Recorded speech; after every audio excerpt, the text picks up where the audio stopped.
Kenapa mengambil slumpring ini sebagai sarana untuk berekspresi? Ketika zaman sekarang ini banyak sekali manusia itu membanggakan kehebatan bambu, Pak. Betapa bagusnya bambu, lebih bagus daripada besi. Slumpring yang berjuang dari awal ini hanya dianggap sampah, Pak.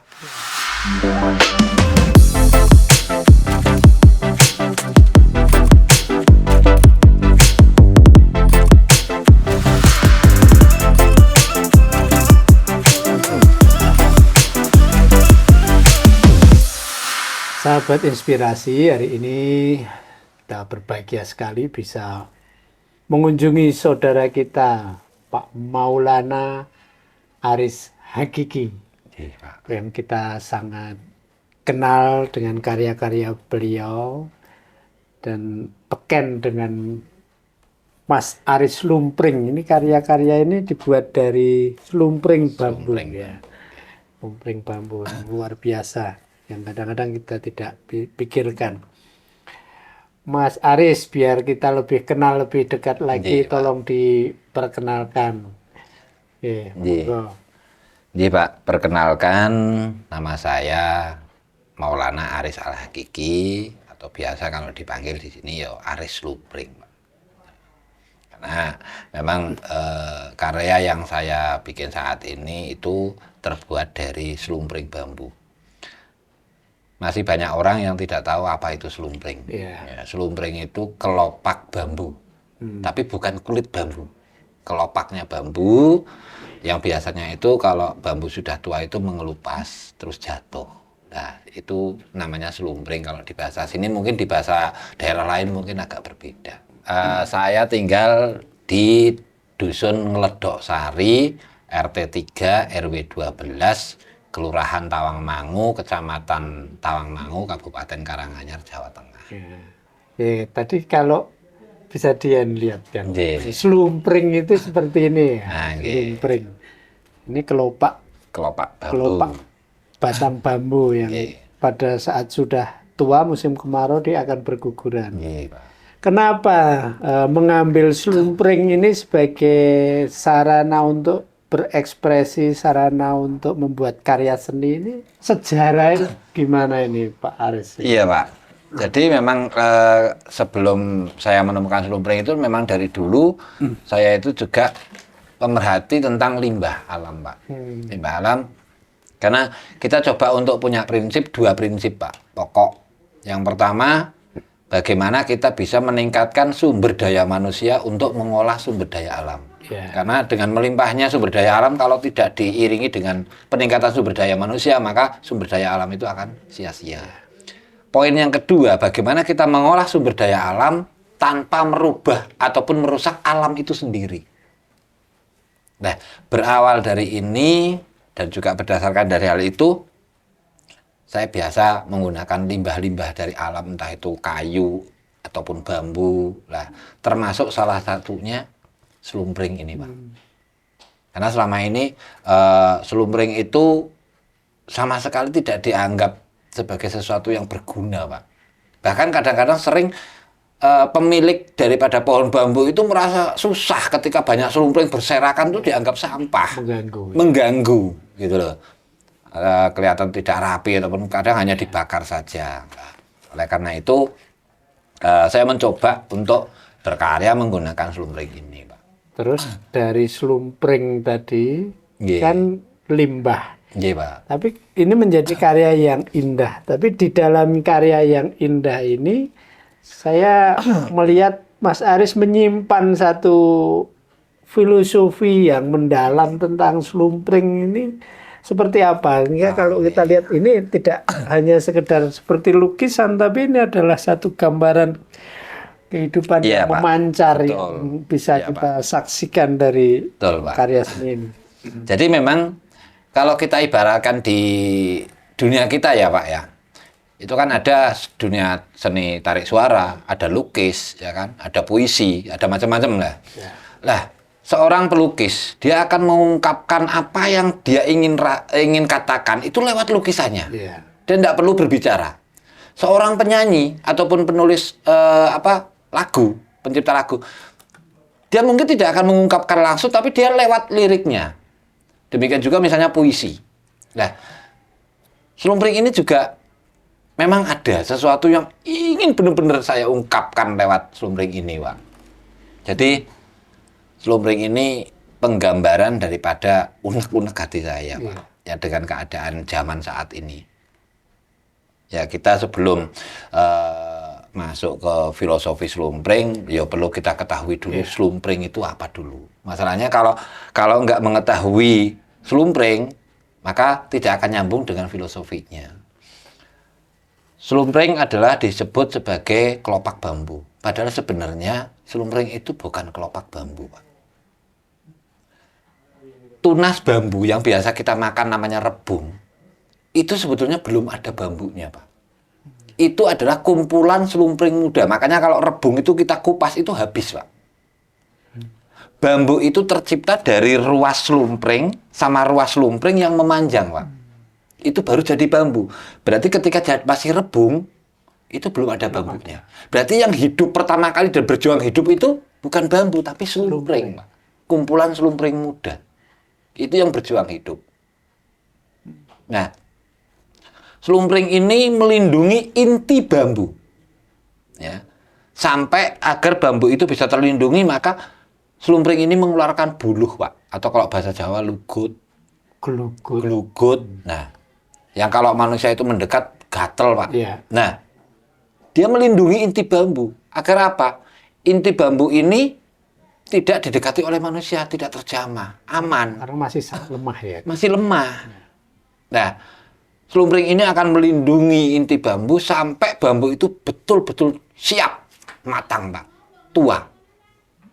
Dan ketika bambu itu dirasa sudah cukup dewasa dan kuat, maka Slumpring tidak ada yang nyuruh, Pak. Dia akan melepaskan dirinya dari bambu dengan membawa semua buluhnya. Maka kalau kita lihat, bambu kalau udah tua, nggak ada gelugutnya, Pak. Nggak ada buluhnya, karena udah dibawa sama Slumpringnya, Pak. Ya. Harapannya agar apa? Agar bambu bisa dipetik oleh manusia tanpa manusia takut terhadap buluh tersebut. Nah, tapi sayang sekali ketika zaman sekarang ini banyak sekali manusia itu membanggakan kehebatan bambu, Pak. Betapa bagusnya bambu, lebih bagus daripada besi. Slumpring yang berjuang dari awal ini hanya dianggap sampah, Pak. Ya, dilupakan. Diinjak-injak. Dianggap mengganggu. Ya. Bahkan dianggap mengganggu. Nah, ini kita baru tahu tentang Slumpring. Kita masuk ke filosofi. Kebudayaan bangsa kita itu diakui oleh dunia. Bahwasanya kita itu adalah bangsa yang berbudaya paling tinggi, Pak. Bukti yang diakui oleh dunia, bahwasanya kita bangsa yang besar, mempunyai kebudayaan yang besar, hanya bangsa yang besar dan budaya besarlah yang mampu menciptakan alat musik yang terbuat dari besi. Karena zaman dulu itu belum ada alat ngebor. Iya. Loh, Amerika punya gitar itu cuma dari senar sama dari kayu. Luar biasa, betul itu. Iya kan? Iya. Kita punya gamelan itu dari besi. Padahal zaman itu belum ada bor, belum ada penggali apapun. Nah, kita sudah membuat itu. Itu hanya bangsa yang besar dan budaya yang besar yang bisa membuat itu. Kita diakui oleh dunia. Nah, tapi pengakuan itu tidak semerta-merta artian kata simsalabim begitu saja. Enggak, itu perjuangan nenek moyang dulu itu benar-benar mereka itu memperjuangkan agar nanti harapannya apa? Anak cucu mereka bisa dihargai oleh bangsa-bangsa lain sebagai bangsa yang mempunyai budaya yang tinggi. Termasuk salah satunya kayak misalnya Arab punya akhlakul karimah. Sebelum itu jauh-jauh kita punya budi pekerti. Kita punya sopan santun, kita punya anggah ungguh. Gitu. Terus sampai bahasa kita saja sudah mengajarkan bagaimana. Betul. Iya. Bahasa sudah tertata antara kromo inggil, kromo madyo, ngoko. Ngoko itu ada dua, ngoko halus, ngoko kasar. Nah, ini sudah terbagi. Nggak cuma bahasa, juga kasta sudah terbagi. Ini Indonesia, Pak. Nah, tapi kembali ke yang tadi. Ketika bangsa ini sudah diakui oleh bangsa lain sebagai bangsa yang berbudaya tinggi, ironisnya itu justru orang-orang kita sendiri, bangsa kita sendiri merasa malu ketika menggunakan budaya kita sendiri. Nah, itu PR. Itu Iya. justru malah mereka lebih senang dan lebih bangga menggunakan budaya-budaya lain. Sementara budaya lain itu mengakui kita lebih tinggi, berarti kan kita turun, Pak. Ya. Itu loh. Contoh, misal kita sering misalnya jenengan ke mall, supermall misalnya, jenengan pakai celana, ataupun pakai kaos, ataupun pakai topi misalnya, itu mungkin orang tidak akan menganggap apapun, jenengan nggak akan jadi pusat perhatian. Tapi coba jenengan masuk pakai blangkon, pakai beskap, bawa keris, itu orang akan menganggap aneh. Aneh. Loh, padahal itu budaya kita. Kenapa sudah dianggap aneh di bangsa kita sendiri? Itu, Pak. Iya, iya. Ironi ya. Ironi sekali, Pak. Nah, itu filosofinya yang ingin diungkapkan. Lah, harapan terakhir, Pak. Ungkapannya, slumpring bisa jadi emas. Artian kata, ketika saya mengolah slumpring, nyatanya mempunyai nilai nilai Ya, materi. ada nilai ekonomi. Ada nilai ekonominya. Berarti kan bisa untuk membeli emas.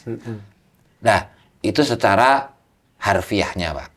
Tapi secara filosofinya, ketika budaya kita yang dianggap kolot ini, kita uri-uri betul, kita pertahankan betul, maka sebenarnya kita akan menjadi bangsa yang sangat besar, Pak.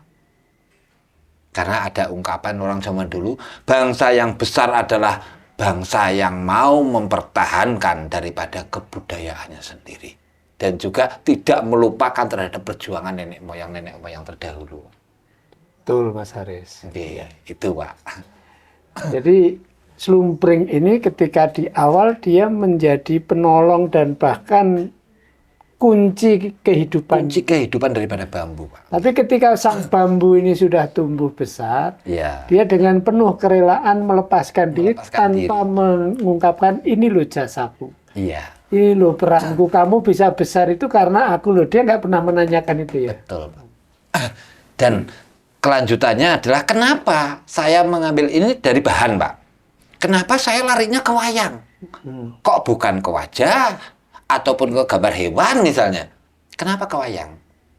Karena kebudayaan di Indonesia, semua pokok kebudayaan itu ada di wayang, Pak. Dari itu seni suara, dari itu seni musik, Musik. Ya. ya kan? Seni tari, terus seni peran, Sering peran.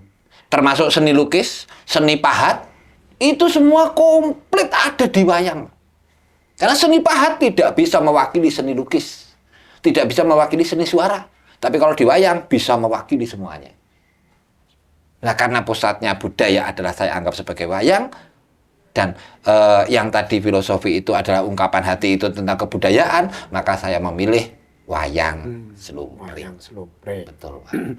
Maka sekarang wayang slumpring itu sudah didaftarkan oleh Pak Haris ini sebagai hak kekayaan intelektual yang sudah diakui oleh Kumham, Kementerian Hukum dan HAM. Betul. Dan ini berangkat dari karangannya dan akan berkembang. Mudah-mudahan Amin. Indonesia bisa mengenal wayang melalui filosofi slumpring. Wayang sendiri juga filosofi yang sangat mendalam. Sangat, iya, Pak. Ini contohnya, ini Bathara Guru. Ya. Bathara Guru ini filosofinya apa? Salah satu contohnya saja, Mas Haris. Bathara Guru ini untuk filosofinya, sebetulnya saya bilang kalau saya itu sebenarnya bukan filosofi di wayang, Pak. Karena kadang saya nggak ngerti maknanya apa. Cuma yang saya ketahui kalau wayang, saya dari dulu itu kenapa seneng wayang. Identiknya wayang itu, uniknya menurut saya, Pak. Corak itu tiap wayang pasti beda. Beda, ya. Corak. Bahkan kadang ganti nama itu pun coraknya ganti. Orang yang tokoh yang sama, Tokoh yang sama bisa berbeda coraknya. coraknya. Betul. Tergantung karakter dia pada saat itu. Iya, apakah kayak misalnya Anoman muda itu pasti buntutnya biasa. Tapi kalau Anoman prajurit itu sudah ada apinya. Tapi kalau Anoman sudah sepuh, sudah mendito, itu sudah beda lagi. Nah itu pun coraknya berbeda-beda. Kalau saya mengartikan filosofi wayang, saya bukan dalang. Gitu, Pak. Cuma saya seneng sama wayang. Dan ini masing-masing berbeda dari corak batiknya aja juga sudah berbeda. Dan ini adalah kekayaan corak batik Nusantara yang berangkat dari budaya wayang ini. Munculnya dari situ. Maka batik-batik klasik itu juga bisa dilihat dari corak-corak yang ada di makanya saya mengatakan wayang itu mencakup segala seni. Itu karena itu, termasuk seni batik itu mencakup. Begitu, Pak. Nah, Mas Aris ini kan sudah mengembangkan ini, termasuk juga tidak hanya melakukan ini untuk karya sendiri, tapi melatih sekitarnya, penduduk sekitarnya untuk bisa berdaya, untuk bisa sama-sama menguasai keterampilan ini. Gimana, sampai sejauh mana itu dilakukan?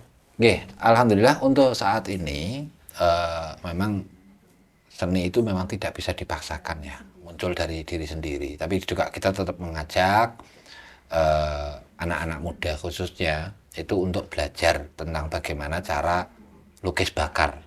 Ini jadi tidak harus karakter wayang, ya wajah ataupun apapun itu. Seperti itu, Pak. Nah, memang ada cita-cita ke depan. Alhamdulillah saat ini sudah terrealisasi setahap demi setahap. Untuk Karanganyar ini mudah-mudahan nanti sebagai salah satu bahan masukan ya, Pak ya.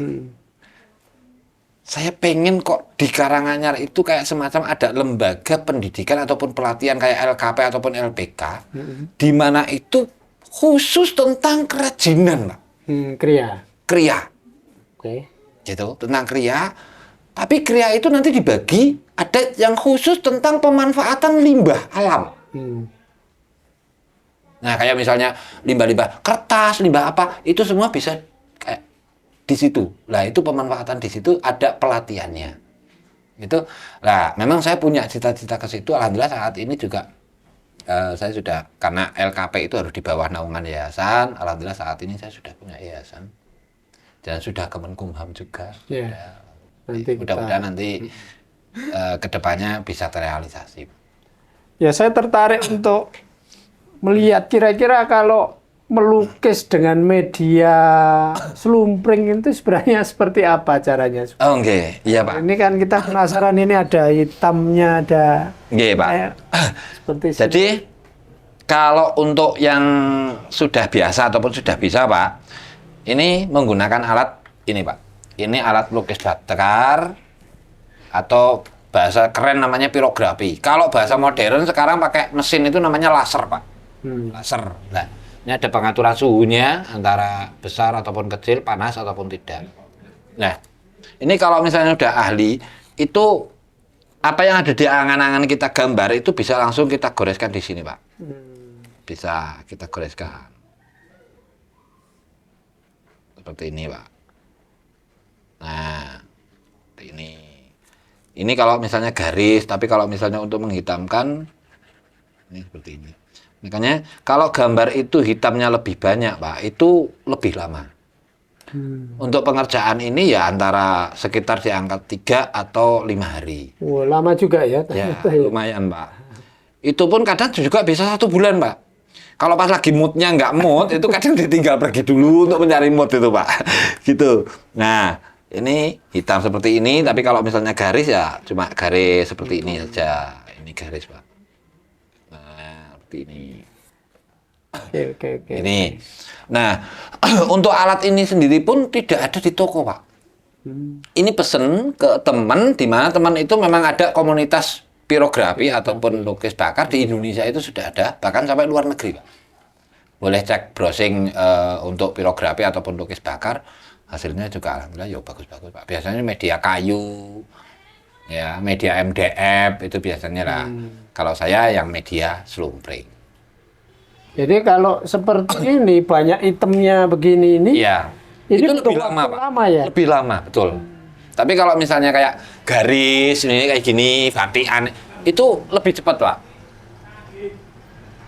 Karena kecil-kecil ya, adanya bloknya sedikit ya. Betul, iya, Pak. Jadi nggak blok semua. Iya, Pak. Bahkan 1 hari itu belum tentu selesai segini loh Pak. Belum tentu Pak, belum tentu. Karena apa? Untuk menghitamkan ini Pak, antara penekanan ya dengan ngambang, ini benar-benar harus pas. Terlalu menekan, bolong. Terlalu ngambang, nggak cepet hitam Pak. Paling cuma coklat. Hasilnya cuma coklat. Nah kayak gini Pak. Nih, hasilnya cuma coklat. Tidak bisa hitam ya? Tidak bisa hitam. Jadi benar-benar ada triknya di situ, permainan tangan, keseimbangan, benar-benar itu seperti itu Pak. Itu seninya di situ. Seninya di situ Pak. Oh, luar biasa. Ini sudah lama nih mulai berkesenian seperti ini, sudah sejak tahun berapa itu? Untuk saya bergerak di seni itu pemanfaatan limbah itu sebenarnya saya dari dulu Pak. Cuma untuk yang slumpring ini sendiri itu 2019 Pak, Corona. Oh. Ya gara-gara Corona, terus saya di rumah, terus apa yang bisa saya lakukan? Ya akhirnya itu saya mencoba 2019 Pak. Sambil ngamati slumpring, ngenteni slumpring jatuh gitu ya. Ya. Oh ternyata bisa menjadi. Iya. Dan stoknya slumpring itu pun saya harus punya. Karena slumpring itu tidak setiap saat ada. Ketika musim hujan, nggak ada slumpring Pak. Oh nggak jatuh Nggak ya? jatuh. Karena ketika musim hujan, slumpring itu tunas, baru tumbuh Pak. Dan bambu itu tua itu sekitar umur 1,5 sampai 2 tahun itu baru tua. Dan nanti ketika musim kemarau, ya yang sudah tua-tua ini slumpringnya pada jatuh. Betul. Seperti itu. Yang sudah terlanjur jatuh nggak tumbuh slumpring lagi. Iya, begitu Pak. Karena satu ruas itu hanya akan ada satu slumpring. slumpring. Betul. Dan sebenarnya slumpring itu semua slumpring bisa dibikin Pak. Cuma memang saya mengambil dari slumpring bambu petung. Yang besar. Yang besar. Tapi kalau untuk yang kecil-kecil bambu semua bambu bisa. Matur nuwun, luar biasa kalau kita mempelajari. Ternyata dari slumpring kita bisa belajar banyak tadi.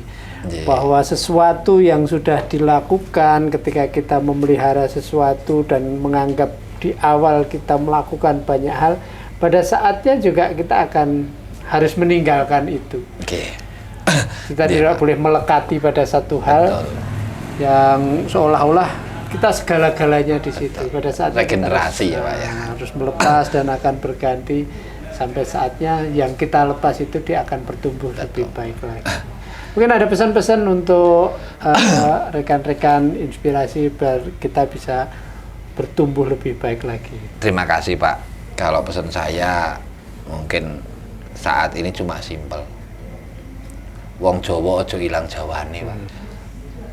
Ketika kedatangan sesuatu, maka jangan sampai menghilangkan yang lama, karena yang lama ini sudah baik. Seharusnya dengan datangnya sesuatu yang baru itu akan menjadikan lebih baik, bukan lebih hilang. Ya. Itu saja. Mungkin pesan saya cuma itu Pak. Yang baru itu melengkapi, jangan menghilangkan. Membuang, betul. Itu saja pesan saya. Apapun maknanya itu monggo diresapi oleh pribadi masing-masing saja Pak. Tapi juga sekaligus minta doa restunya seperti yang tadi saya bilang di pembicaraan di luar, bahwasanya ada sebuah harapan nantinya semoga cita-cita saya bisa tercapai untuk mengadakan museum wayang slumpring. Semua tokoh wayang ingin saya bikin dari slumpring, dan mudah-mudahan nantinya memang saat ini ya step by step, karena kendala waktu, kendala semuanya juga materi ya, untuk beli bingkainya dan semuanya. Ya harapannya mudah-mudahan itu bisa tercapai Pak. Oke, matur nuwun Pak Aris ya. Kita sudah ngobrol banyak, dan apa yang panjenengan ungkapkan tadi sama-sama nanti kita akan berkolaborasi untuk bisa membangun museum wayang slumpring sekaligus mengedukasi generasi berikutnya agar kita tidak kehilangan jati diri. Betul Pak. Sebagai bangsa Indonesia. Pemenang kita berada di tanah Jawa. Mudah-mudahan dari slumpring kita bisa kembali mencintai bangsa ini. Matur nuwun. Terima kasih sekali atas kehadirannya. Sehat selalu, sukses. Mudah-mudahan wayang slumpring semakin mendunia. Amin, amin, amin Bapak. Terima kasih Bapak. Matur nuwun. Baik, sahabat inspirasi, kita sudah ngobrol banyak tentang Mas Aris Slumpring dengan karyanya Wayang Slumpring. Mudah-mudahan bermanfaat dan bisa menjadi refleksi kita semua. Dari Slumpring yang sederhana ini, kita bisa belajar kehidupan yang lebih baik. Terima kasih, salam sehat, sukses selalu, salam inspirasi.